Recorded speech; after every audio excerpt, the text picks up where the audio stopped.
All right, good morning. So today, what we are going to be doing is we're actually be going to, I know this says linear equations, but this should actually be linear inequalities.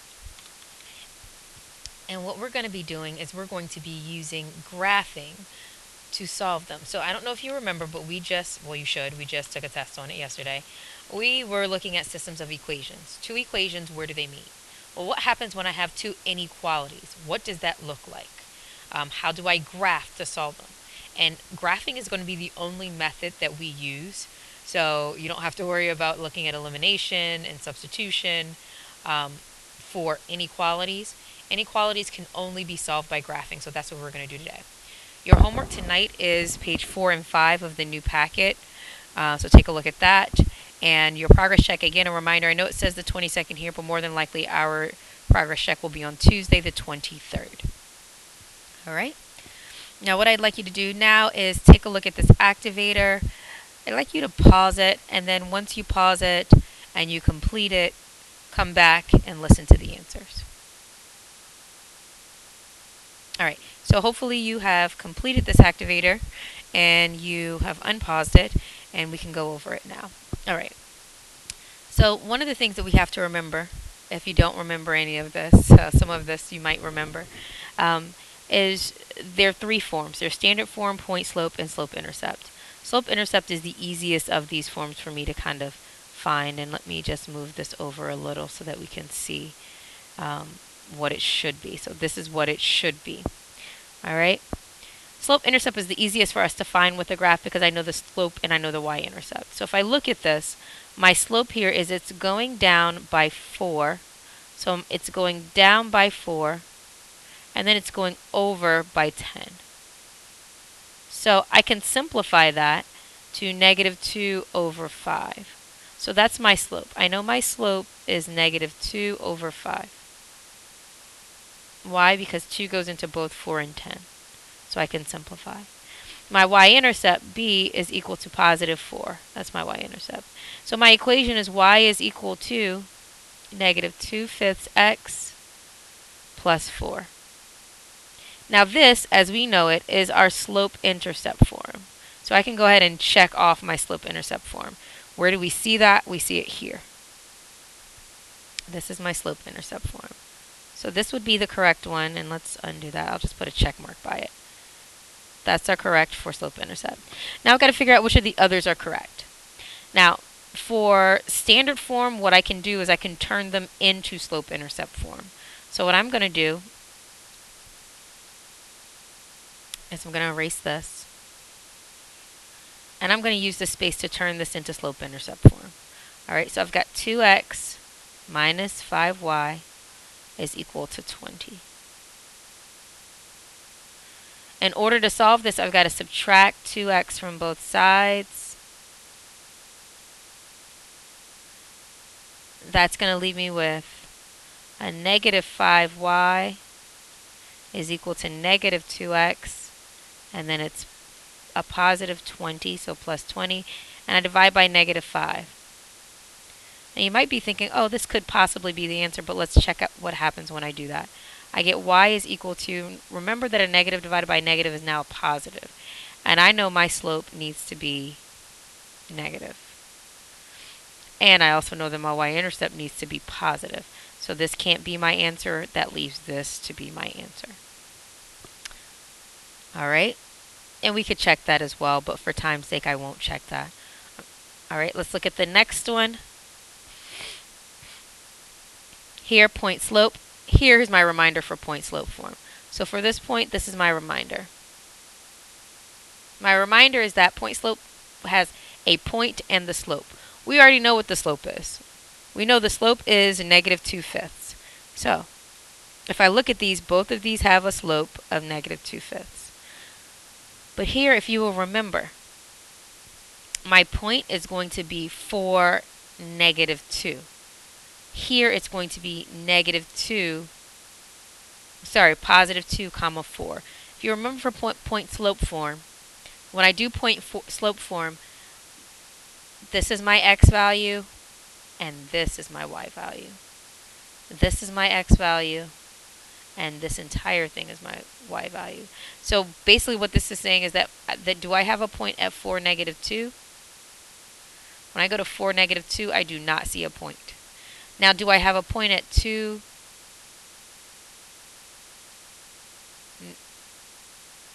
-4? And let's see.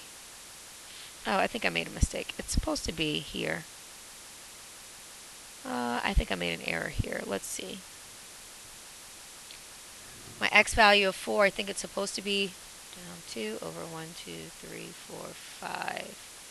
Oh, I think there's an error in this. Neither of these, let's see, let's check them out first. Work. Let's see if either of these work. I'm not finding the point here, but let's see. If I were to do the distributive property here, that's going to give me -2/5 x minus 4/8. No, neither of these work. Neither of these are going to work. There was an error somewhere here in making this problem, so this will need to be something that's fixed. Unfortunately, neither of these work. So for point slope form, that the point that they put here is wrong. Neither of those would work. All right. All right. I'm sorry about that. I didn't know that. I didn't create that. Let's take a look at your homework. Actually, I am going to, I'm going to go over this when you come back. When I come back on Tuesday, we'll go over this, but I'll let you see the answers here. So if you need to, go ahead and pause, and you can take a look at numbers 1 through 4, 1, 2, 3, and 4. All right, now look at numbers 5 through 8. You may pause it now to check your work.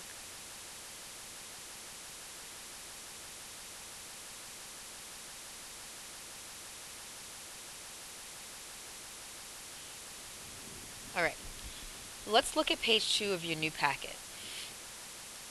Let's talk about what it means when I'm graphing an inequality on a grid. What do I mean by that? Now, if you take a look here on page 2, at the bottom of page 2, you'll see that I'm going to have to graph this inequality, but it's not an equal sign. So that's going to change what kind of line that I have and how I'm going to do shading. This is going to make more sense in a moment.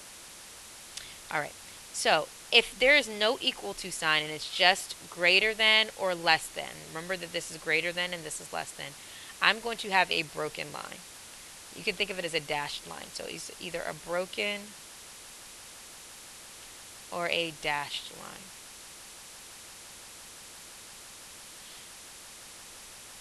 Same thing again. When there is no equal to sign, I'm going to have a broken or dashed line. I'm going to make sure you have these notes when you come back. When I come back. When I come back. When we are all back on Tuesday. All right? And then if it does have an equal to sign, it's going to be a solid line. Whether it's greater than or equal to or less than or equal to, it's going to have a solid line. You're going to see what that looks like in a moment. Now, when it's greater than, we're going to shade above our line.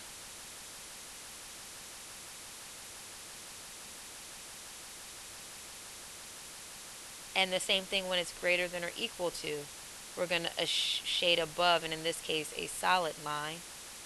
And again, probably you're thinking this must be below. Absolutely. We're going to shade below our line. And we're going to see what that looks like now.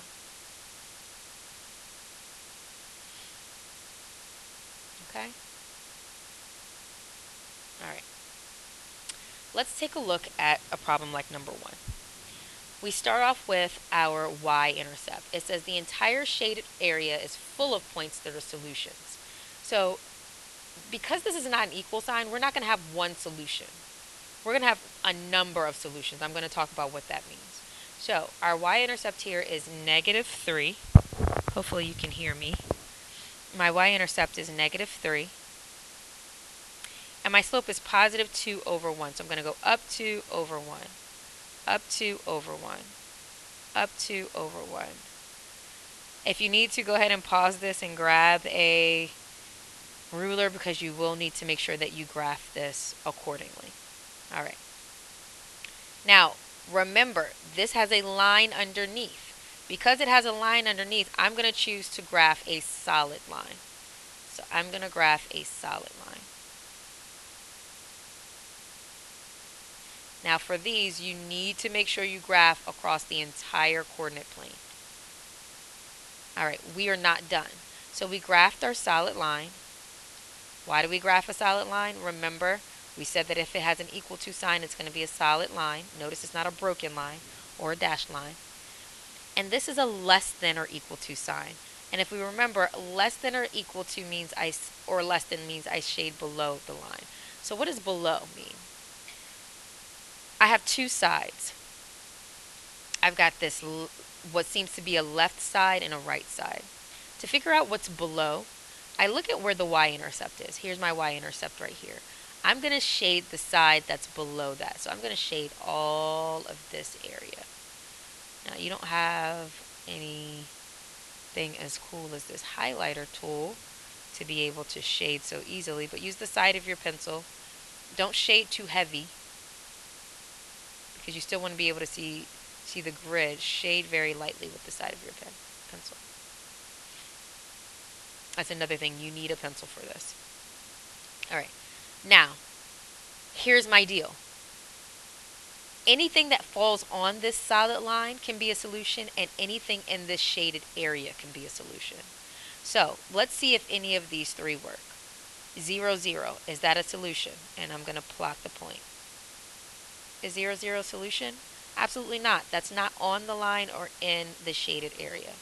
That's not on the line or in the shaded area. So that cannot be a solution. Let's try 3, 1. So go 1, 2, 3, up 1. That is absolutely a solution. It falls in our shaded area. Now let's try negative 1, 5. So I'm going to go to negative 1 and then go down 5. I'm sorry, up 5. 1, 2, 3, 4, 5 is clearly not in the air in that shaded area or on the line. Let's look at number 2. Let's look at number 2. All right, so for number 2, this time we have an equation. We're going to start at our y-intercept of 3. 1, 2, 3. And my slope is 1 over 2. So up 1 over 2. Up 1 over 2. I'm going to go in the other direction as well. Down 1 over 2. Down 1 over 2. I'm doing this because I'm going to have to graph a line that goes across the entire page. Now here's our question. Do I graph a broken or a solid line? Because this just says greater than and not greater than or equal to, what kind of graph do you think we're going to have? It's going to be broken. So I'm going to graph a broken line. So just make sure you're picking up your pencil as you're making this line to make it kind of broken. All right. Now the last piece we've got to do is we've got to do the shading. Remember, we've got to shade. So in order to do the shading, I've got to say, am I going above or below? This is greater than. So that means I find my y-intercept and I do the side that's above. So I'm doing this side here.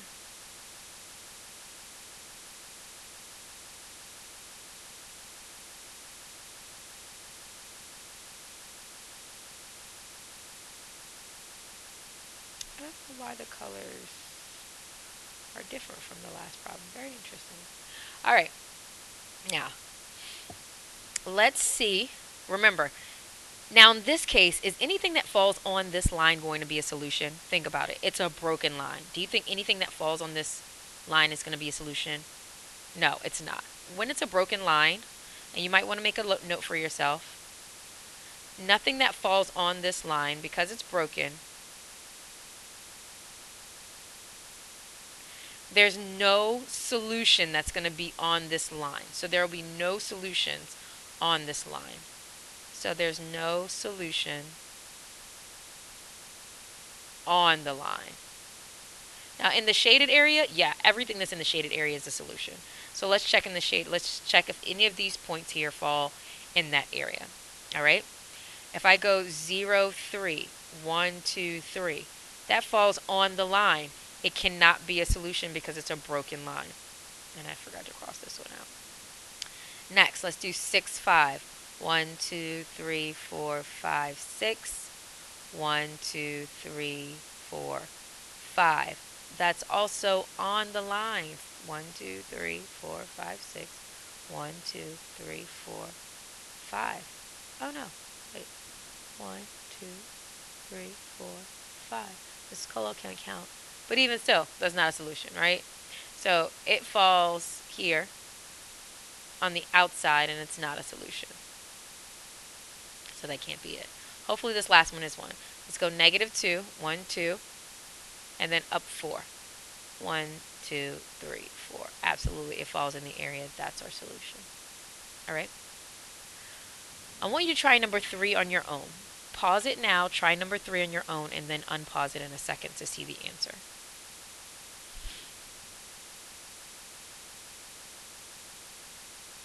All right, let's take a look at number 3. Notice again, I graphed a broken line. I started at negative 1 and I went up 3 over 1, up 3 over 1 because that's my slope. Now this is broken, but it says less than. Now, Ms. Colo, how do I make sure that I'm shading the right side? It says less than, so I do below. My tip is to find the y-intercept and make sure you shade the side that is below that. So I'm shading this side. Now let's answer these questions. 0, 0. Nope, that's not a solution. It's close to the top of the broken line, but it's actually outside of the outside of our shaded area. So that cannot be a solution. Positive 1, negative 2 is absolutely a solution. And then 2, 1, 2, 5, 1, 2, 3, 4, 5 is on the broken line, and we know anything that's on a broken line is not a solution. All right, go ahead and pause this. Let's do numbers 4, 5. Actually, let's see. Let's skip and let's do numbers 7 and 8 on page 3, and we'll talk about it. So let's go to page 3, actually. Let's look at page 3. And let's do number 7 together. Let's do number 7 together. Are you ready? Let's do number 7 together. What do you notice about this? See, and it even gives us a little blurb. It says sometimes the equation will not be in, or the inequality, will not be in slope-intercept form. So we've got to manipulate it like we kind of had to do in our activator and solve to put it in that y equals or slope-intercept form. So that's why we've got this space here for you. So let's go ahead and solve this. But remember, when I'm solving with an inequality, there's a little thing here that, remember, I've got to flip this sign if I end up having to multiply or, well, that's supposed to be a straight line. But if I end up having to multiply or divide by a negative number. All right, so let's try this.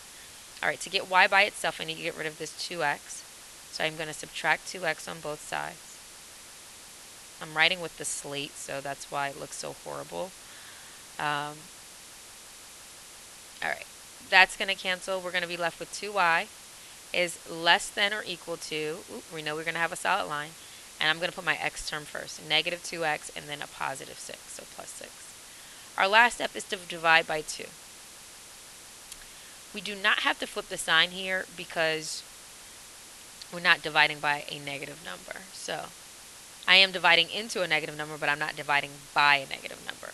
So what we're going to graph is y is less than or equal to, this becomes negative 1x, and this becomes plus 3. So this is what we're going to have to graph. All right, let's go to graph it. 1, 2, 3 is my y-intercept. This is my y-intercept 3. And my slope is negative 1 over 1. So that means down 1 over 1. Down 1 over 1. And we want as many points as we possibly can have. And there. Oh, what kind of line am I going to have? We already kind of talked about it. It has an equal to sign, so it should be solid. It should be a solid line.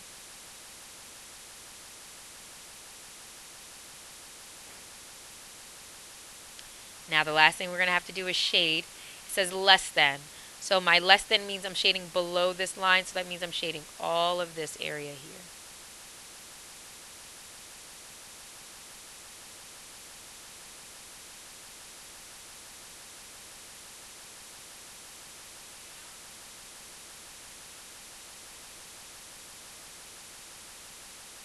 So anything that falls, in this case, on the line and below in this shaded area. All right? So anything that falls below. So for instance, anything in this area would be a solution, and even 0, 3 would be a solution because it falls on the line. Or 1, 2 would be a solution because it falls on the line. All right, now let's try number 8.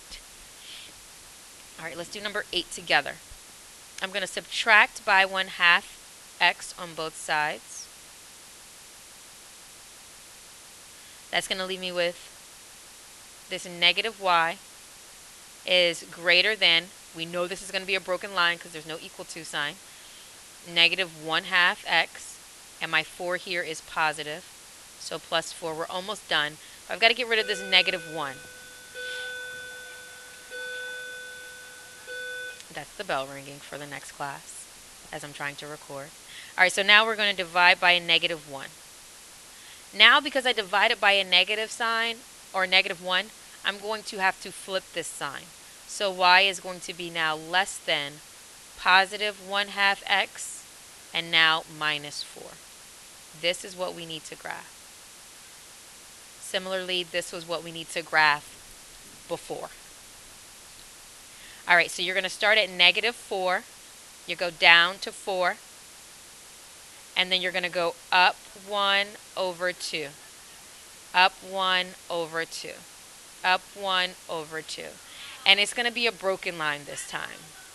So because it's going to be a broken line,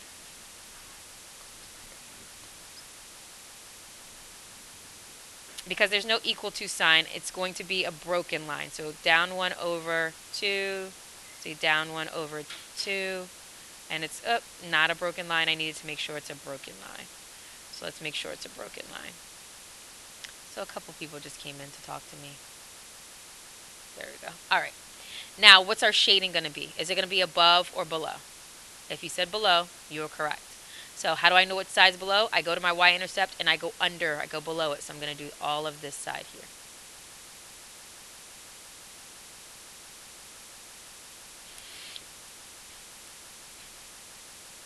All right. And there you have it.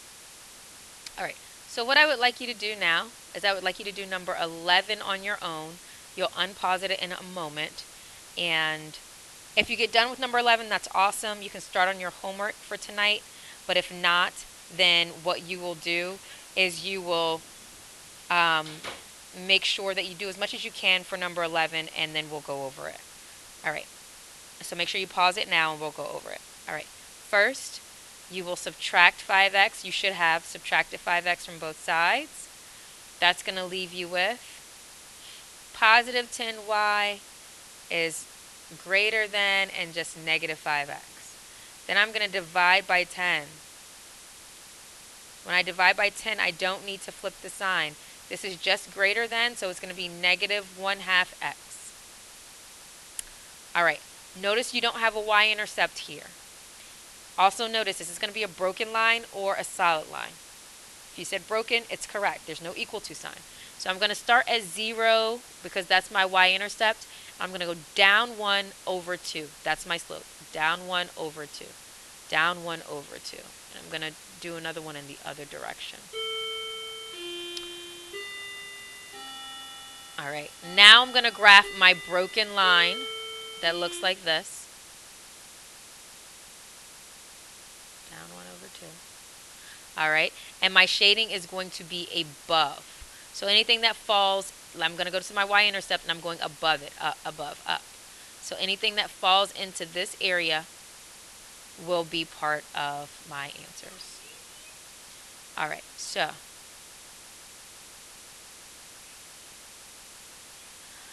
you may start page 4 and 5, and we will discuss when you come back. All right, have a great day. Bye-bye.